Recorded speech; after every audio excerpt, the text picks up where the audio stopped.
Listo, chicos. Bueno, he visto ahí lo que están preguntando por ahí en el chat. Entonces, bueno, veo acá que sí sigue Paco, sí, con biología. Eh, Veo que varios van a presentar el examen de la nacional el domingo. Entonces, pues no nos queda así como mucho para ver ahorita, pero mi consejo es que lean súper bien las preguntas, que, que analicen y que no pierdan tiempo en las que no tienen ni idea, porque si no van a perder tiempo que si pueden responder en las que tienen idea. Acuérdense que el examen de la nacional cambió y ahora uno compite contra todo el mundo. Es decir, yo compito con el que quiere estudiar medicina, con el que quiere estudiar filología, con el que quiere estudiar sociología, cualquier carrera. Porque van entrando así a un listado. Entonces, nada, hay que saber de todo. Pero miren que la clave está en saber leer y entender lo que me preguntan. Si yo no entiendo lo que me preguntan, no voy a saber cómo responder. ¿Listo? Bueno, eh, chicos, recuerden darle like a nuestro canal, compartir las clases, decirle a más gente. La idea es llegar a la mayor cantidad de gente que se pueda. Para nosotros es un placer poder llegar a sus casas y poderles brindar algo de lo que nosotros sabemos. Lo hacemos con mucho esfuerzo, lo hacemos con mucho amor. Entonces, pues bueno, ¿listo? Bueno, ahora sí, arranquemos con química. Y con química vamos a arrancar con propiedades de la materia, ¿listo? Propiedades de la materia los ve por allá uno en sexto. Eso por allá está lejos, eso casi uno ni se acuerda, pero a veces salen preguntas en Saber 11 e incluso en la prueba de la Nacho para resolver. Entonces vamos a hacer un recorderis. No, todavía no hemos acabado, esta todavía no se ha acabado, tranquilos, hasta ahora vamos a iniciar. ¿Qué es materia? Todo lo que tiene masa y ocupa un lugar en el espacio, que ya lo hemos visto, y si tiene masa y ocupa un lugar en el espacio, significa que se puede medir, por eso la importancia de medir. El agua, el aire, las flores, mis gatos, todo eso es materia. Si vieron propiedades de la materia en décimo, no importa, está bien, lo importante es que sepan interpretar, porque vamos a ver conceptos muy básicos, pero vamos a asociarlo con gráficas que son más complejas. ¿Listo? Tienen que aprender a leer gráficas, eso sí o sí fijo la sacan del estadio leyendo gráficas. Entonces, bueno, las propiedades de la materia yo las puedo dividir en generales o extensivas y en específicas o intensivas.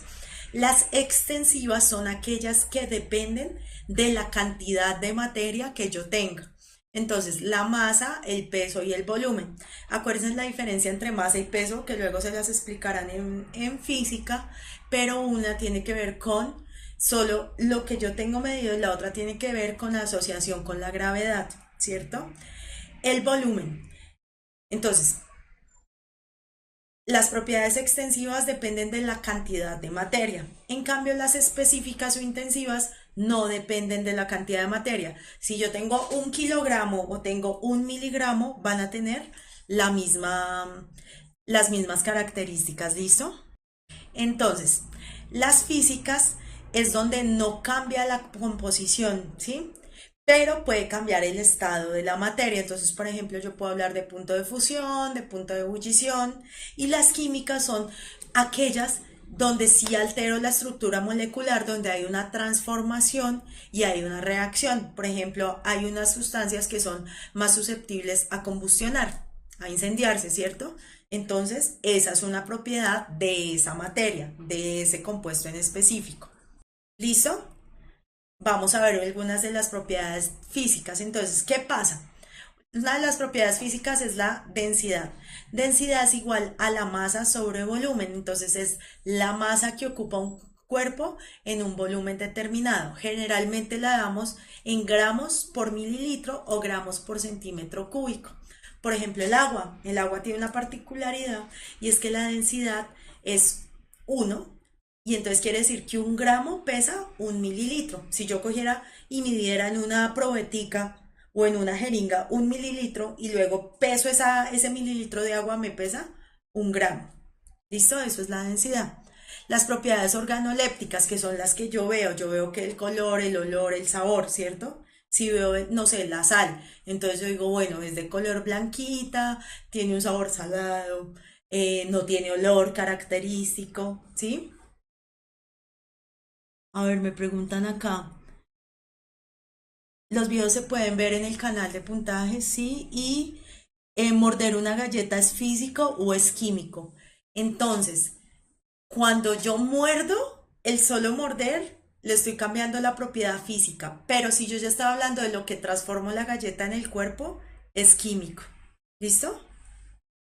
El punto de ebullición, acuérdese que es la temperatura en la cual la fase líquida y la fase gaseosa están en equilibrio, entonces yo paso de un estado líquido a un estado gaseoso. En el agua, a una atmósfera de presión es 100 grados centígrados. ¿Listo? El punto de fusión es cuando yo paso de sólido, aquí tengo un error, el punto de fusión es cuando yo paso de sólido a líquido, ¿cierto? El hielo lo fusiono y se me vuelve líquido. Ojo. Me dice Valentina, ¿las preguntas son siempre las mismas todos los años? No, las preguntas cambian. ¿Listo? Puede que sean la misma temática y todo el tema, ¿listo? Pero la pregunta no va a ser igual, es diferente. ¿Listo? Las propiedades químicas ya tienen que ver con qué tanto reacciona ese compuesto. Entonces, si es reactivo, por ejemplo, la sal en estado sólido no tiende a reaccionar. Si se oxidan o se reducen, que oxidarse y reducirse es perder y ganar electrones, si tienen capacidad de hacer combustión o si van a corroerse. Es como la facilidad que tiene ese elemento químico para hacer alguna reacción. ¿Listo? A ver, David me preguntaba, ¿la fotosíntesis es un proceso físico o químico? Entonces, si se acuerdan de la fotosíntesis, la planta coge el dióxido de carbono, ¿cierto? Y lo transforma en energía. Entonces, si yo transformo y lo vuelvo a algo, lo vuelvo oxígeno y lo vuelvo energía, estoy haciendo un proceso químico, porque cambio la naturaleza de los compuestos que entran. Ah, Valentina, que si las clases de puntaje nacional, las preguntas son las mismas, no, estamos cambiando. Sin embargo, las temáticas son muy parecidas porque la forma de preguntar del ICFES es la misma. ¿Qué estados de la materia tenemos? El primero es el estado sólido, ¿cierto? Donde yo tengo una forma definida, un volumen definido, rígido, yo no lo puedo cambiar, ¿cierto? Si lo intento cambiar, se me rompe, se me parte. Entonces, si yo lo pudiera ver, las moléculas están así, ¿cierto? Están completamente rígidas. Esto dice ice, que en mi precario inglés es hielo, ¿cierto? Y entonces yo tengo agua en forma sólida, ¿cierto? Donde los enlaces están completamente rígidos, no hay movimiento, todo está muy rígido. ¿Listo? Luego tenemos el estado líquido, donde la forma varía porque depende si yo he hecho en un recipiente, ¿cierto? Yo tengo esta agüita acá en este vaso, entonces me coge esta forma, pero si la tuviera en una jeringa sería una forma alargada. Se mueve, ¿cierto? Porque si no, no le podría dar forma al volumen, al líquido. Y está así, entonces miren cómo ya cambia el agua, ya no está agarrada, ya solamente tiene una cosa que se llaman los puentes o los enlaces de hidrógenos, pero el agua se empieza a mover. ¿Listo? Y el gaseoso es que no tiene forma ni volumen definido, las moléculas van como unas locas, sueltas por todo lado, es compresible, no comprensible, el gas no nos entiende, no es nuestro amigo, no, se comprime, lo puedo hacer más pequeñito, ¿listo? Eso es el estado gaseoso. Entonces, miren, si es, aquí vemos las moléculas de agua, si yo veo, ¿cómo es? H2O, ¿cierto? Entonces yo veo las de hidrógeno con las del oxígeno y van sueltas, locas, libres por el mundo. ¿Listo? Ese es los principales estados de la materia. ¿Qué es lo que pasa?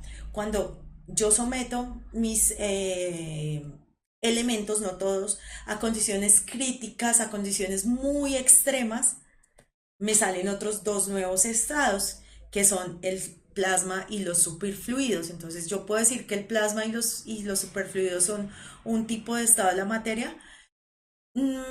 Sí, puedo decirlo, pero nacen en condiciones súper críticas. Eso es lo que vamos a ver, ¿listo? Sí, chicos, vamos a acabar cerquita de las 7, ¿listo? Entonces, ¿qué es el plasma? Entonces es un estado que adoptan los gases. Entonces inicialmente yo tenía mi materia prima en gases, o sea, andaban las moléculas como locas, volando, no sé qué. ¿Listo? ¿Y qué pasó? Se calientan a elevadas temperaturas, a 10.000 grados centígrados. O sea, 10.000 grados centígrados es peor que una plancha, ¿cierto? O sea, es muchos grados. ¿Qué pasa? Las moléculas empiezan a adquirir mucha energía cinética. ¿Cuál es la energía cinética? La energía cinética es la energía de el movimiento. Entonces esas moléculas se van a poder mover y se van a poder mover y entonces empiezan como unas locas a tropezarse unas con otras. ¿Listo? Esa es la energía cinética. ¿Qué pasa? De tanto golpe que se dan esas moléculas, se van a empezar a romper. Y cuando yo rompo, empiezo a romper en iones. Acuérdense que los iones son átomos que han perdido o han ganado electrones, es decir, que están cargados o positivo o negativamente. ¿Listo? Si yo lo pudiera ver así, este grafiquito me pareció muy bonito. Yo lo tengo en estado sólido, luego en líquido, que ya está medio suelto, luego en gas que están como sueltas, y en el plasma es cuando yo le meto mucha energía, mucho calor, imagínense más de 10.000 grados centígrados, y yo ya empiezo a ver iones, electrones libres y partículas. ¿Listo? Es un estado de la materia que está como loco, que es muy inestable. ¿Listo? Sí, en el núcleo de la Tierra, en las estrellas, de hecho dicen que el Big Bang se pudo producir por eso. Ahí están, son estados de la materia que no se dejan estudiar muy fácilmente, ¿cierto? Porque pues para yo tener un elemento, un microscopio, lo que sea que me soporte los 10.000 grados centígrados, imagínense.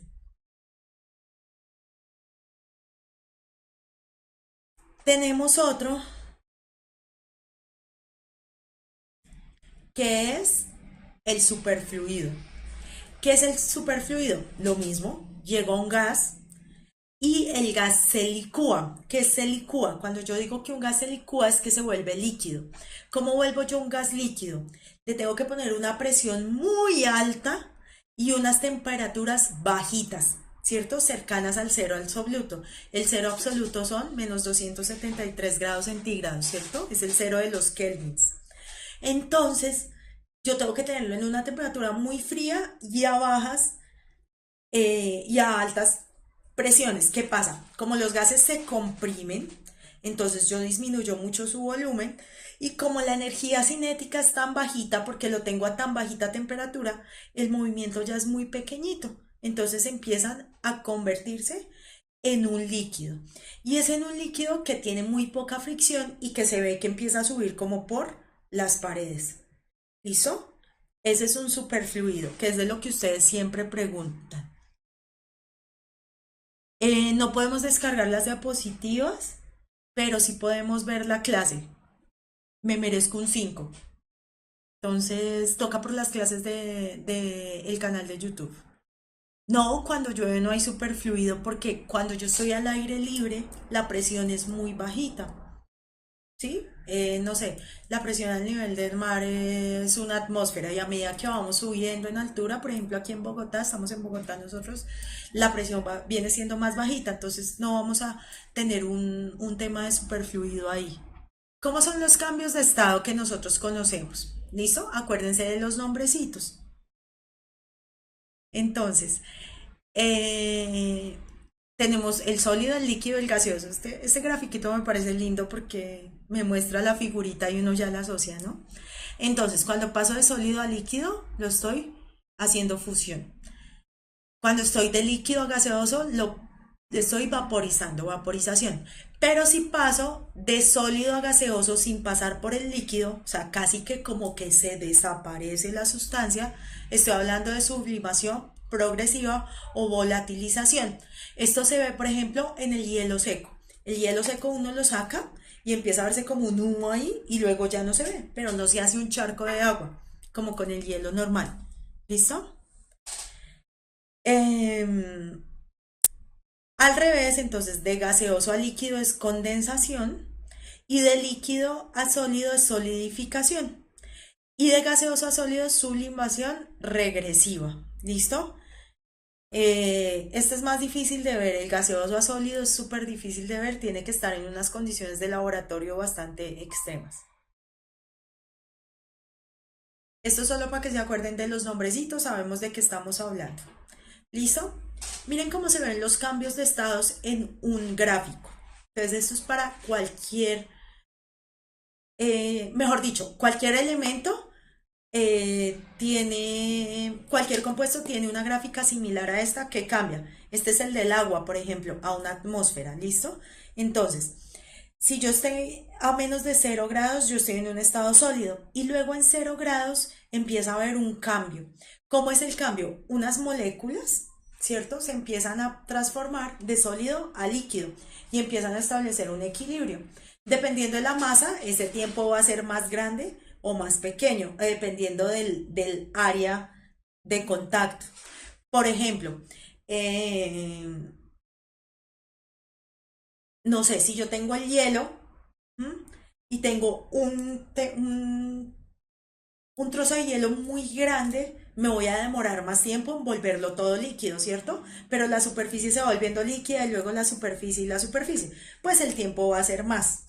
Pero la temperatura, el punto de fusión es 0 grados, ¿listo? Luego de 0 a 100 mi compuesto está líquido, estoy hablando en el caso del agua, pero no puede ser otra cosa, ¿no? Si ven cómo está aquí, el comportamiento viene siendo el mismo y luego viene a gas, ¿listo? Y por encima de 100 ya estamos en gaseoso. Por ejemplo, cuando llueve mucho y se arma un charco, uno no ve el charco hirviendo, ¿no? Y secándose ahí, evaporando para secar el agua, ¿no? Uno simplemente ve el charco y luego en un momento ya no lo ve. Y uno dice, ah, pero eso alcanzó los 100 grados centígrados. Pues sí, los alcanzó en la superficie, ¿cierto? Entonces empiezan las moléculas de la superficie a irse para arriba, a volverse gas, y así es como se va secando. ¿Listo? Entonces, miren, este es el del agua, porque estábamos hablando que la temperatura, esta de acá, ¿cómo se llama? Esta sería el punto de fusión y este sería el punto de ebullición. Este de acá, estamos hablando del agua, ¿cierto? Pero aquí vamos a hablar de un compuesto diferente. Miren que tiene el mismo comportamiento.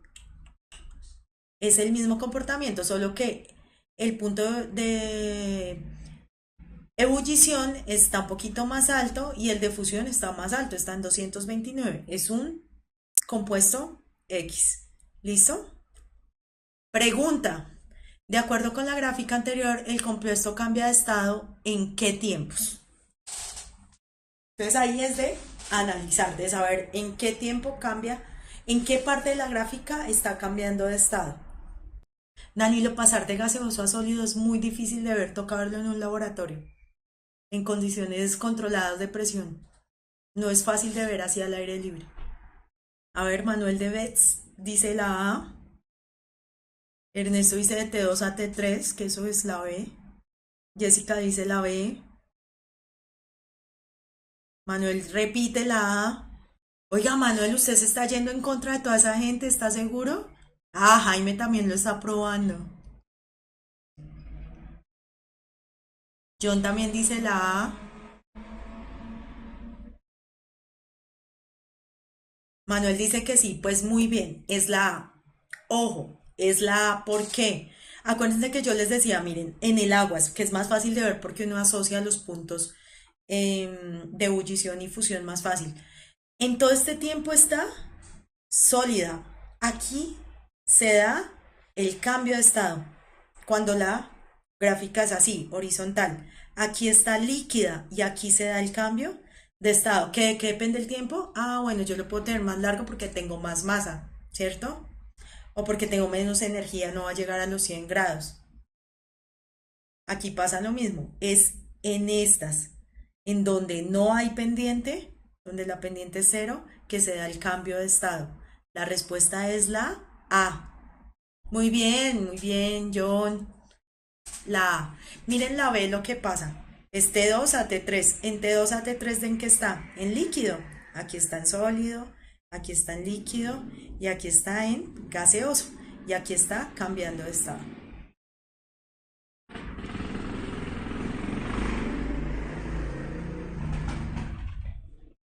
Por descarte también se puede hacer porque es la única donde la gráfica se ve así. ¿Listo? Ay Dios, yo me emociono hablando. Miren, este es un diagrama de fases. ¿Qué es un diagrama de fases? Es un diagrama donde se dibujan las fases, donde está en el eje vertical la presión y en el eje horizontal la temperatura, ¿cierto? Y generalmente tiene este comportamiento en forma de Y. Entonces, ¿qué me está diciendo esto? Que si yo tengo bajas temperaturas y tengo bajas presiones, voy a estar en un estado sólido.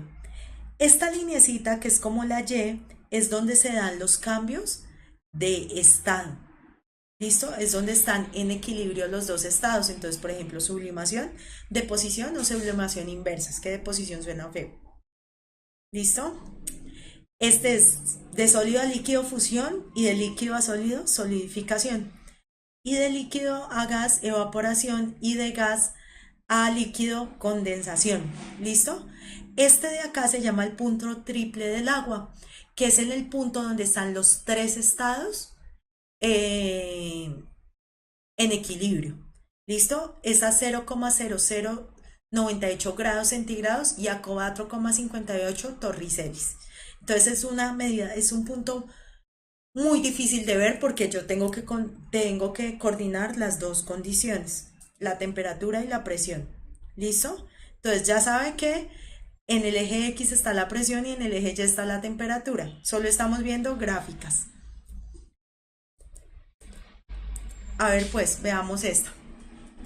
La gráfica representa el diagrama de fases del agua. Aquí se ve un poco más limpio, ¿cierto? Pero es lo mismo.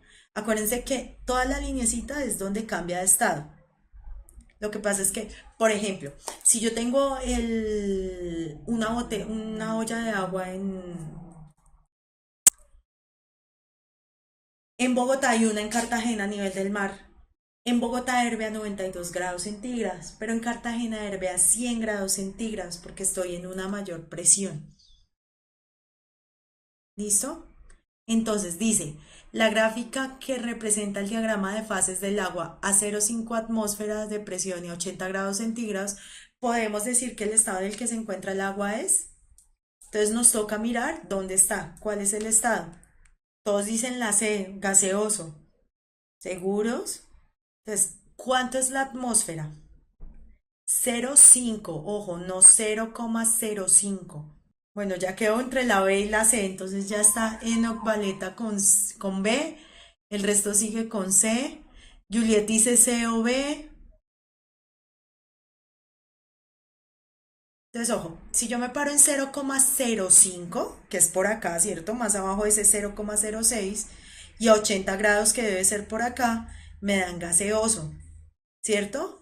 Pero es 0,5. 0,5 debe estar como por acá, como en la mitad. Y a 80 grados centígrados, que debe ser por acá, debe estar líquido.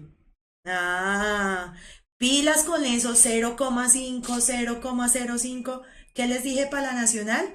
Les dije que había que leer bien, pilas lo que les están preguntando, porque ustedes saben, ya saben meterse en la gráfica, pero si no leen bien, estamos mal. ¿Listo?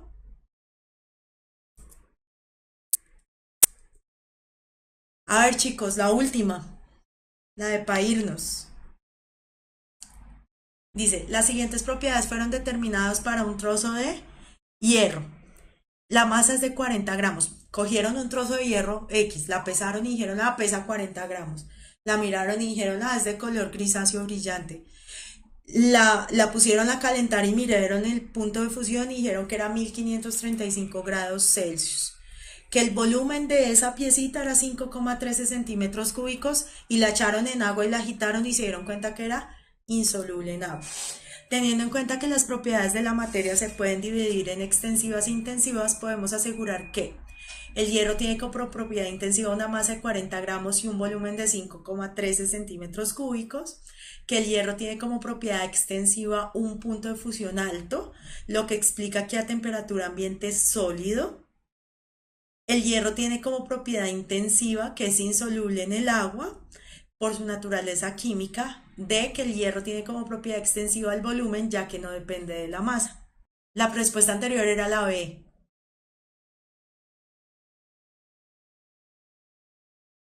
Ay, chicos, esa es la otra. No es que, uy, yo llevo muchas veces. No, yo creo que la siguiente va a ser la C porque llevo muchas veces. Eso no lo miran. Que uno es todo, ay, no, llevo muchas As, entonces la siguiente no debe ser A. Eso no lo miran. A ver, estamos entre la B y la C. Hay alguien que dice la A. Entonces, vamos a descartar. ¿El hierro tiene como propiedad intensiva una masa? Las intensivas no dependen de la masa, o sea, esa no es. La B dice, el hierro tiene como propiedad extensiva un punto de fusión alto. El punto de fusión es intensivo. ¿Listo? Entonces, de ahí ya la descarto. Esa es una buena cascarita. La C, el hierro tiene como propiedad intensiva que es insoluble en agua.